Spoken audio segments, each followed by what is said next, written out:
오늘 새신자 등록을 하셨기 때문에 소개를 해드리겠습니다.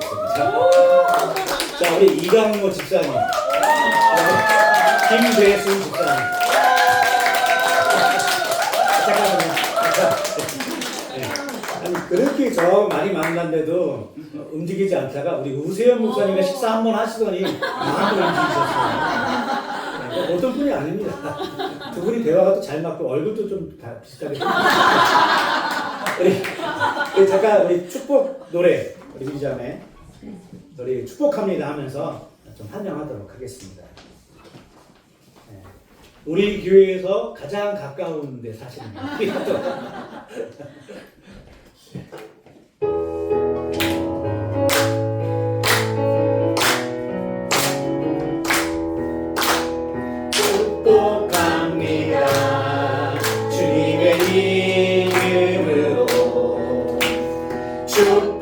축복합니다. 주님의 사랑으로 이곳에 놓인 주의 거룩한 자녀에게 주님의 기쁨과 주님의 사랑이 충만하게 넘치기를 합할까요?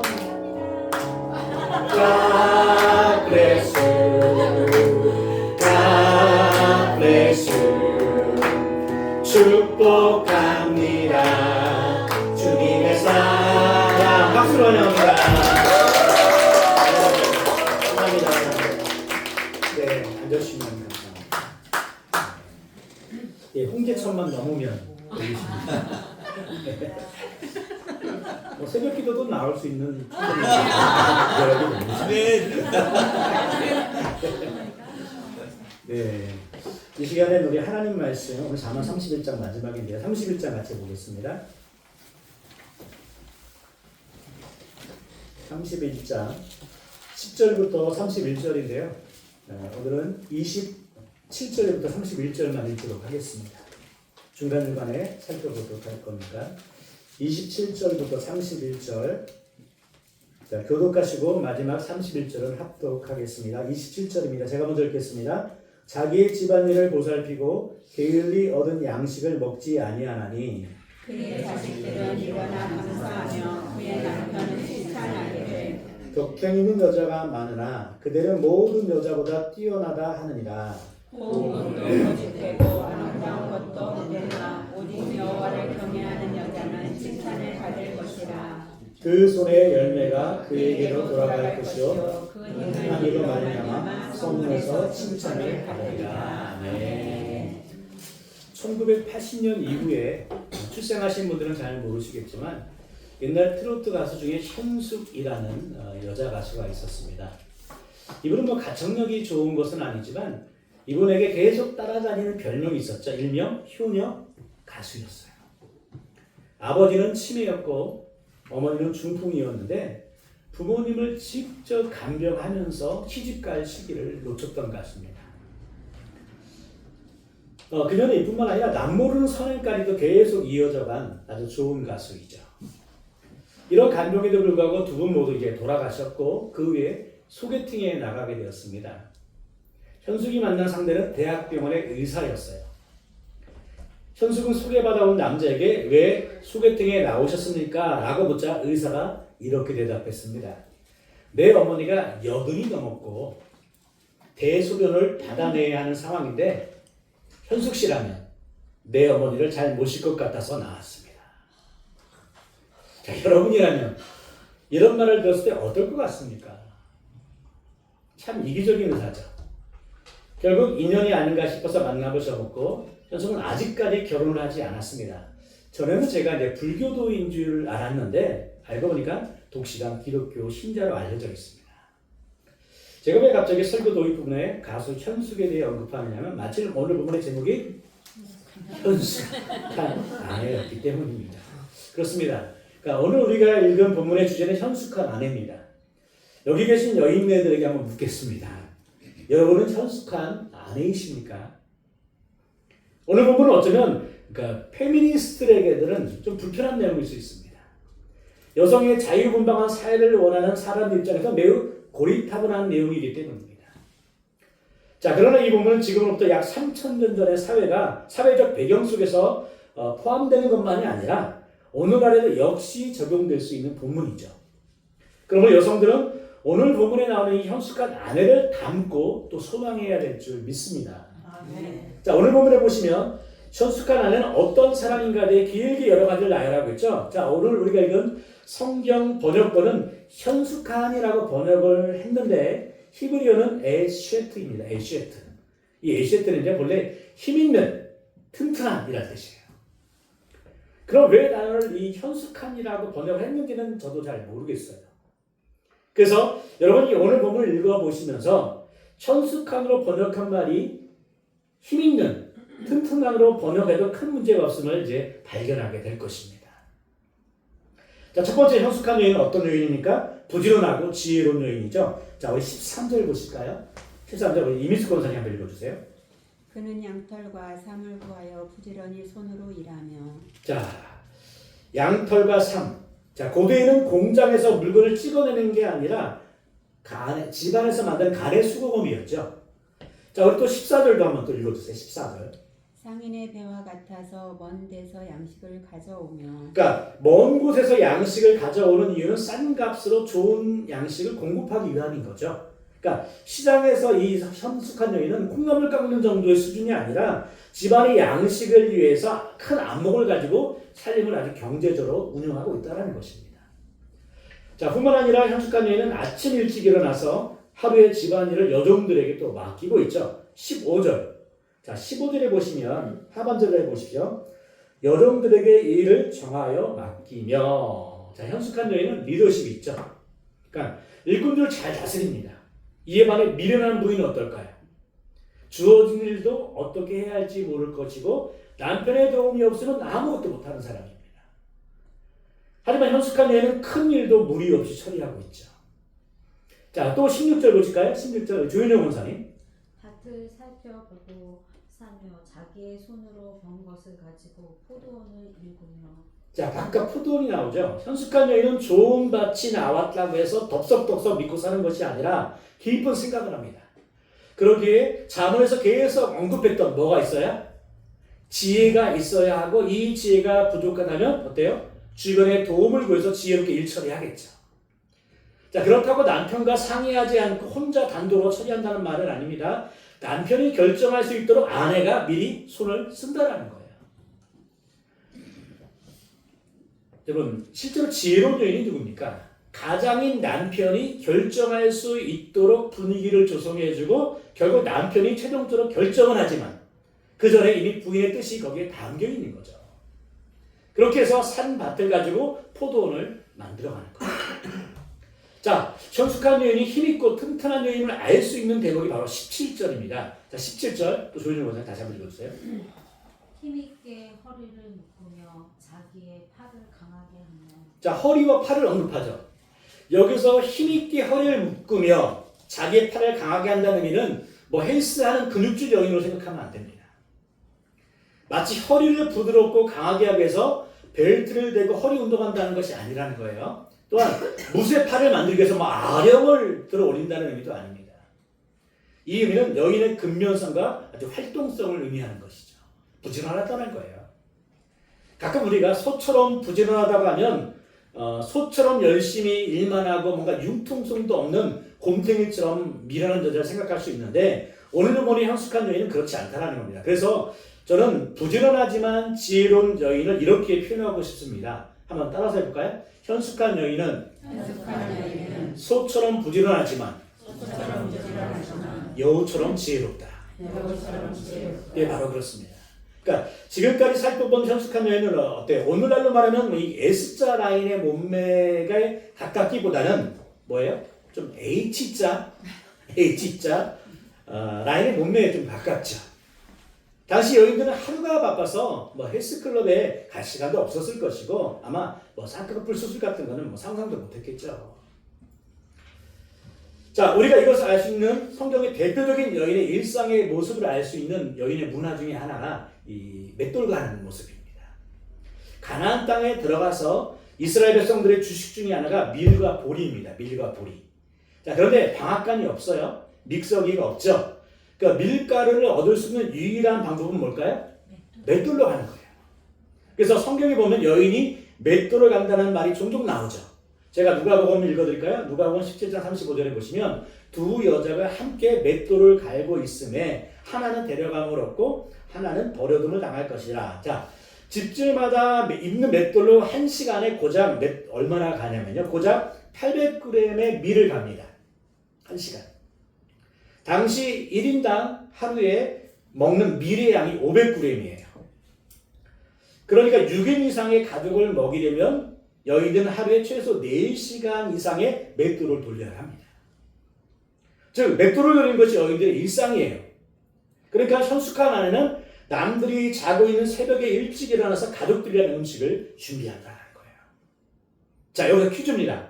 당시 여인들이 하루에 최소 4시간씩의 맷돌을 간다고 했을 때 여인들의 팔뚝의 상태를 다르게 표현하는 동사는 1. 두껍다.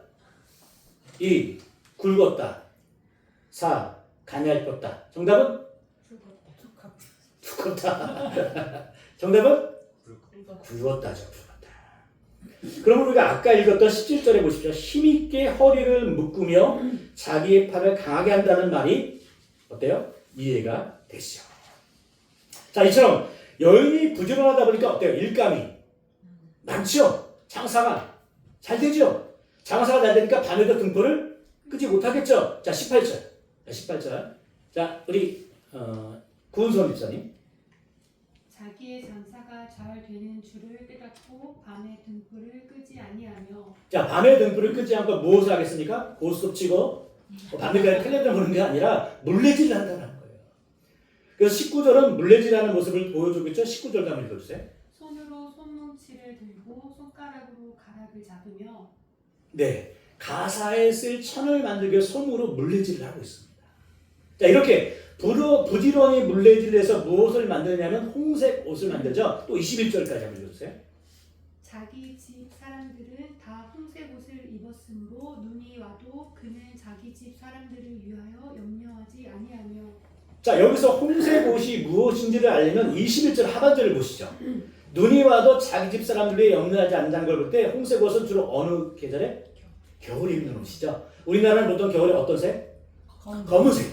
근데 이스라엘은 주로 홍색. 그러니까 미리 홍색 옷을 만들어 놓았으니 겨울이 와도 아무런 염려를 할 필요가 없죠. 월동 준비 끝. 자, 지금까지 현숙한 아내의 일상을 보면 현숙한 아내는 자신을 위해서는 아무런 일도 하지 않는다고 또 오해할 수 있는데 그렇지 않습니다. 현숙한 아내는 꾸밀 줄 모르는 여인이 아니라 뭣도 아는 여인이에요. 자, 22절 미주 집사님. 22절. 자기 집 사람들은 다 홍색 옷을 입었으므로 눈이 와도 그는 자기 22절이요. 그는 자기를 위하여 아름다운 입을 지으며 세마포와 자색 옷을 입으며. 자, 21절에서는 자기 집 사람들을 위하여 무엇을 만들었죠? 홍색 옷을 만들었지만 이번에는 자기를 위해서 아름다운 이불과 세마포 그리고 자색 옷을 입죠. 이 말은 현숙한 여인은 자기 멋도 부릴 줄 알고 자기를 위해서도 옷을 제작하는 여인이라는 거예요. 그렇기 때문에 우리 여자 성도님들은 자기를 위해서 꾸미는 것을 아까워하지 마십시오. 자기를 위해 투자하는 것을 결코 아까워하지 마십시오. 그렇다고 사치부리라는 말은 아닙니다. 어느 정도 자기를 위해서 멋도 부리고 자기를 위해서 아름다움도 가꾸는 모습은 진정 현숙한 여인이에요. 가끔 이제 어떤 중년의 여인들을 보면 결혼한 후에는 남편을 위해서 살다가 자녀를 낳고부터는 또 자녀를 위해서 막 살죠. 근데 아이들이 어느덧 성장한 50대 중반쯤 되면 드는 생각이 뭐예요? 왜 나를 위해서는 가꾸지도 못하고 개발하지도 못했는가 하면서 우울증에 걸리거나 배신감을 경험하는 경우가 있습니다. 여자들의 갱년기가 찾아오면서 드는 생각은 내가 왜 나를 잃어버리고 살았을까 하는 의문이 들어요. 사실 많은 사람들이 오해하는 말씀 중에 하나가 뭡니까? 내 이웃을 사랑하라 이거예요. 이 말씀은 나를 잃어버리고 이웃에게만 집중하며 살라는 개념을 오해하기 쉬워요. 그러나 중요한 것은 내 이웃을 내 자신은 신경 쓰지 말고가 아니라 내 자신같이 사랑하라는 거예요. 곧 자신을 상실한 채로 다른 사람을 사랑하는 개념이 아니라 너를 소중히 여기듯이 다른 사람도 소중히 여기라는 개념입니다. 그러니까 나를 먼저 사랑하고 자기를 위해서도 투자할 수 있는 사람이 이웃까지도 자기 몸처럼 사랑할 수 있습니다. 여러분, 자신도 사랑하지 못하면 결국 다른 사람도 온전히 사랑할 수가 없어요. 현숙한 여인은 자신을 위해서도 투자한다는 것입니다. 자, 현숙한 아내는 계속해서 무엇인가를 만듭니다. 우리 미주 집사님 24절. 그는 배로 옷을 지어 빨며 띠를 만들어 상인들에게 맡기며. 자, 배로 옷을 만들죠. 잘 짠 좋은 배옷은 고대로부터 팔레스타인 여인들의 주요 상거래 물품이었죠. 그리고 띠를 만들죠. 여기서 띠란 허리띠를 말합니다. 그러니까 현숙한 여인은 배와 띠를 만들어서 상인들에게 좋은 가격으로 또 파는 거죠. 자, 현숙한 아내의 부지런한 모습은 27절에도 계속되고 있죠. 자, 우리 김사람 집사님 27절. 자기의 집안일을 보살피고 게을리 얻은 양식을 먹지 아니하나니. 자, 이 구절에 대한 공동 번역을 제가 실제적으로 이제 읽어드릴까요? 여기 참 재밌는 번역입니다. 공동 번역본에 보면 이분을 이렇게 번역했어요. 항상 집안일을 보살피고 놀고 먹는 일이 없다 라고 했어요. 현숙한 여인은 불로소득으로 살아가지 않는다는 거예요. 사실 젊은 사람들이 아무 일도 하지 않고 놀고 먹는 것은 수치입니다. 그래서 바울 사도는 일하기 싫은 자는 뭐 하지도 말라? 먹지도 말라고 당부했던 거예요. 여러분, 가정에는 누가 지금 지키고 있어요? 그러면 이 상황을 보면 아내가 기둥처럼 버티고 있죠. 아내가 정신 차려야 되는 거예요. 사실 남편이 바깥일의 기둥이 되려면 아내는 가정의 기둥이 되어야 하는 거예요. 그래서 남편은 바깥 기둥이라면 아내는 안 기둥인 거예요. 남편이 밖에서 마음껏 활동할 수 있도록 아내는 돕는 배필로서 역할을 다 해줘야 됩니다. 그래서 아내는 가족들의 건강은 괜찮은지까지 꼼꼼하게 살펴봐야 되는 거예요. 그래서 이런 말이 있습니다. 남편이 직장이나 사업에서 잠시 실패할 수는 있어도 아내가 가사에 실패할 수는 없다라는 거예요. 가사일이 그만큼 중요하다는 것입니다. 결국 아내가 부지런하고 지혜롭다는 것은 살림을 잘 꾸린다는 의미입니다. 쓸 때 쓸 줄 알고 아낄 때 아낄 줄 아는 것이죠. 자, 두 번째로 현숙한 여인은 어떤 여인입니까? 남편을 세워주겠죠. 자, 아내가 남편을 세워주기에 가장 중요한 기반은 뭘까요? 믿음을 주는 일이죠. 김세란 집사님 11절. 그런 자의 남편의 마음은 그를 믿나니 산업이 빗절하지 아니하겠으며. 자, 남편을 세우는 현숙한 여인의 중요한 특징은 마음에 뭘 준다? 믿음을 준다는 믿음을. 부부간의 사랑보다 더 중요한 것이 있습니다. 그것이 바로 신뢰입니다. 신뢰. 믿음이라는 것이죠. 그러니까 믿음이 전제되지 않는 사랑은 항상 어떨까요? 불안합니다. 저 사람이 내 뒤통수를 치지는 않을까? 나 몰래 보험 들어놓고 죽이지는 않을까? 이성 만나러 가는 건 아닌가? 나를 혹시 배반하고 있는 건 아닐까? 이 불안할 수밖에 없어요. 사랑은 하는데 불안한 거예요. 밤늦게 돌아다니면 아내의 안전이 걱정되는 것이 아니라 아내가 혹시 바람 피울까봐 혹시 다른 남자를 만나지 않을까 걱정을 하는 거예요. 이것은 마음을 믿는 것이 아니죠. 그러기에 남편은 아내를 믿어야 하고 아내 역시 남편을 믿어야 되는 거예요. 근데 상대방이 가지고 있는 이 믿음을 배반하는 배우자는 아주 질이 나쁜 배우자인 거죠.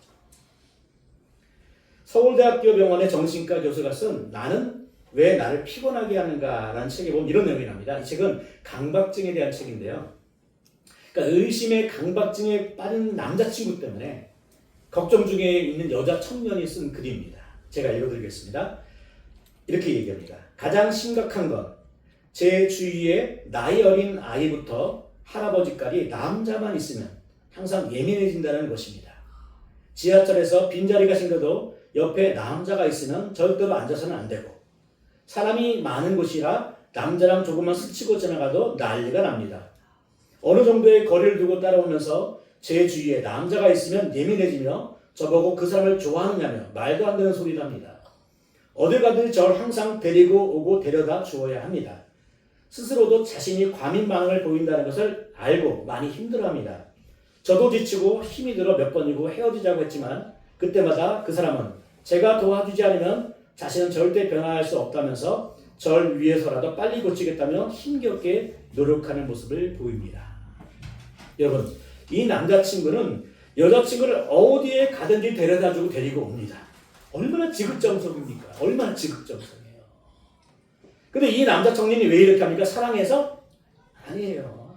정말 여자친구를 사랑해서? 아니에요. 불안해서, 믿지 못해서. 여러분, 실제로 이런 사람이 있다면 어떨까요? 여러분의 배우자가 이렇다면 어떨까요? 사랑이라고 생각해요?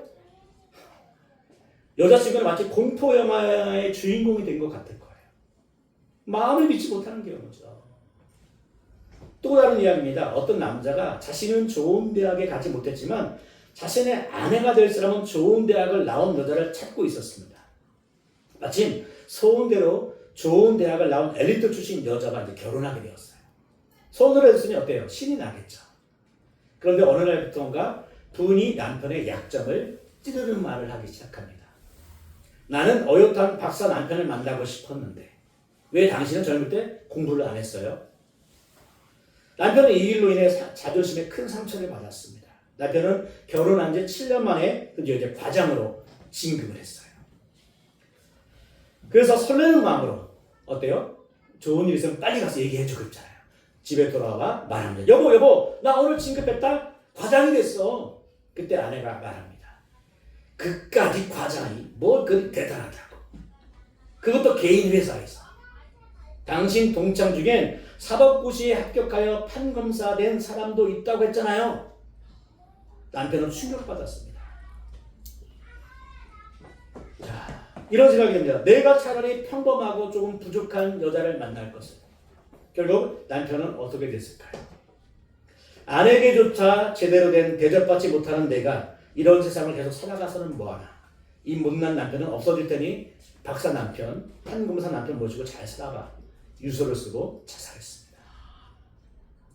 여러분, 이 서울대학교 이 책에 나온 책의 내용이에요. 사실은 여러분, 과장 승진을 말하는 남편에게 아내가 여보 수고하셨어요.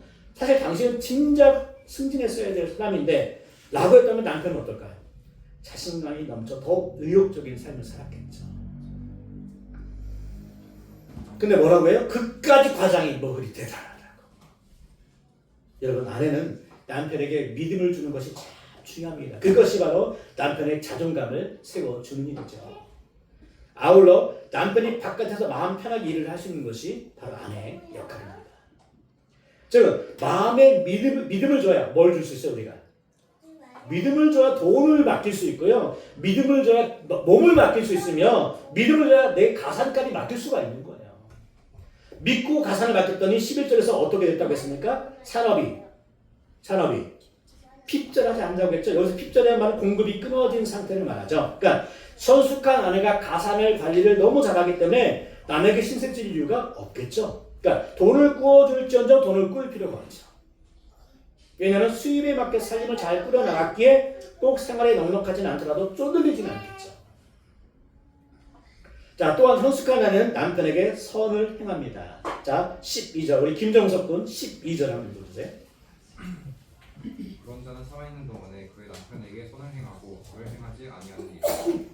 자, 이 구절을요, 제가 다시 공동 번역본으로 읽으면 더 재밌습니다. 공동 번역본은 이렇게 돼 있어요. 좀 약간 생뚱맞는데, 100년을 한결같이 속썩이지 않고 잘해준다. 라고 됐어요. 즉, 부부가 100년 해로하는 동안 현숙한 여인은 남편을 어떻게 한다? 속썩이지 않는다는 거야. 원래 남편이 속썩이는 게 아닌가? 남편의 골칫덩어리가 되는 것이 아니라 남편을 세워주고 남편에게 유익을 준다는 거예요. 그리고 현숙한 아내는 또 15절 하반절을 보실까요? 15절 하반절에 보시면 새벽에 사람이죠. 새벽 일찍 일어나서 활동하죠. 다른 사람들은 다 자고 있는데 식사를 준비해서 음식을 제공하죠. 그러니까 남편 출근하는데 아이고 우리 집 남자들은 배고픈 사람이 알아서 차려 먹어야 돼. 이렇게 하지 않는다는 거예요. 현숙한 아내는 밤이 늦도록 TV 보다가 아침에 늦게 일어나서 라면이나 끓여 먹고 가. 우유나 한 잔 먹고 가. 이러지 않는다는 거예요. 사실 남편이나 자녀들에게 아침을 차린다는 의미는 무엇을 의미합니까? 건강을 책임지겠다는 거예요. 아침을 챙겨주지 않으면서 보약 챙겨주고 저녁만 근사하게 차려주는 건 건강을 생각하는 것은 아닙니다. 사실 남편의 건강은 일단 남편 본인이 챙겨야 되지만 아내가 챙겨주지 않으면 그렇다고 옆집 순이 엄마가 챙겨주겠습니까? 자, 이렇게 해서 현숙한 여인은 남편에게 신뢰하는 마음을 또 주고 가산도 잘 관리하죠. 아울러 가족들의 건강까지 책임지죠. 이렇게 남편을 뒷바라지 해줄 때 결국 남편은 사회에서 인정받게 되겠죠? 23절 다 같이 읽겠습니다. 23절 시작. 그의 남편은 남의 장녀들과 함께 성문에 앉으며 사람들의 인정을 받으며. 자, 고대에는 성문에 둘러앉아서 뭐 했습니까? 정치도 하고 재판도 했죠. 그렇다면 장로들과 함께 남편이 성문에 앉는다는 건 무슨 의미입니까? 유력한 인물이 된다는 의미죠. 유력한 지도자가 된다는 거죠. 그러니까 현숙한 아내와 달리 욥의 아내는 어땠습니까? 가정이 몰락하자 하나님을 욕하고 죽으라고 남편을 비난합니다. 사실 아내 역할은 남편이 죽고 싶다고 해도 살도록 용기를 북돋아줘야 되는 거예요. 근데 어렵게 살아있는 남편에게 하나님 욕하고 죽으라고 해서 되겠습니까? 또한 다윗의 아내 미갈은 어떤가요? 다윗이 법궤가 들어오는 것이 너무 신이 나서 덩시덩시 춤을 추죠. 그런 과정에서 뭐가 내려가요? 바지가 내려가요. 허리띠가 제대로 있었겠어요. 여러분이 다윗의 부인이라면 어떻게 하시겠습니까? 허리띠가 내려갔습니다. 창피해요. 어쨌든 다윗은 법궤를 예루살렘에 모신 감동에 벅차서 하나님께 제사를 드리고 백성들과 함께 축제를 마친 후에 집으로 돌아왔습니다. 그때 아내 미갈은 다짜고짜 다윗에게 뭐라고 쏘아붙입니까? 사무엘하 6장 20절인데 이렇게 말합니다. 제가 이것도 공동 번역본으로 이해하기 쉽게 읽어드리겠습니다. 오늘 이스라엘의 임금으로서 채통이 참 볼만하더군요. 건달처럼 신하들의 여편네들 보는 앞에서 몸을 온통 드러내시다니. 어쨌든 제가 한 거고요. 사실 미갈은 오히려 어떻게 생각합니까? 여보, 당신이 하나님을 찬양하는 마음을 하나님께서 분명히 기뻐 받으셨을 거예요. 저도 너무 감격했습니다. 그러나 다음부터는 바지는 흘러내리지 않게 조심하세요. 이렇게 했으면 얼마나 좋았을까요? 여러분, 그래서 한 남자가 성공하는 데는 두 여인의 손을 거쳐야 하는데 한 여인은 어머니 손. 잘 아시네요. 어머니 손입니다. 그 다른 한 여인의 손은 옆집 아줌마가 아니라 아내의 손입니다. 그 남편을 세우는데 아내 역할이 너무 중요하죠. 어머니는 20년, 30년입니다. 아내는 40년, 50년이에요. 여러분, 아울러 현숙한 아내는 남편을 세워줄 뿐만 아니라 가족들로부터 칭찬을 받죠. 우리 28절, 29절 보실까요?